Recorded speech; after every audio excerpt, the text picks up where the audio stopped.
lost my backside. My bum would have been hurting if I had spoken like that. There was a time we taught our kids respect. Amen. And honor. And even for the house of God, even for the things of God, we taught them to honor. We've lost it.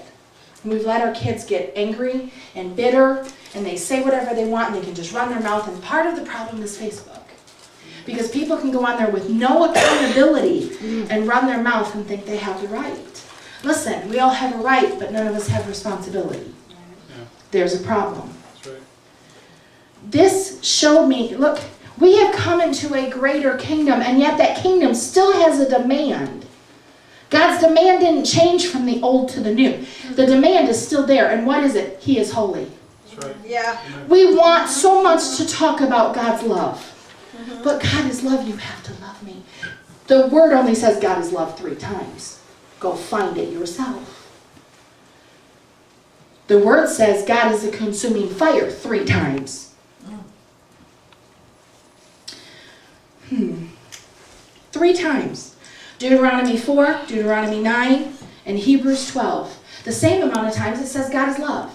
But how many times does it say God is holy? I quit counting at 20. Because I couldn't keep up. God is holy. His holiness is first. Yep. And though He loves us, He's not going to lay down His holiness despite His love. In fact, His love comes from His holiness. Mm-hmm. He has a pure love because He's holy. That's right. And yet His holiness demands that we step into the way He wants us to go, not our own way. Amen. So why fire? Why the vision of fire? We see it kind of negatively sometimes. We see obedience to God in a negative way. We see obedience to our parents in a negative way. I gotta obey my mom. I gotta go do my chores. That's not a negative thing. That's a good thing. Why do we see honor and respect and obedience negatively?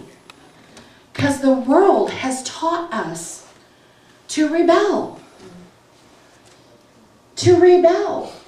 It's good. You guys, that's not what God told us to do. God told us to walk into obedience. Why? Because He loves us. He wants His best for us. Amen. So why fire? It's not comfortable. It's not a nice concept. When we think of God in fire, I'd rather think of God in wind, God in rain, God in water. I'd love to think of Him in all those kind of things.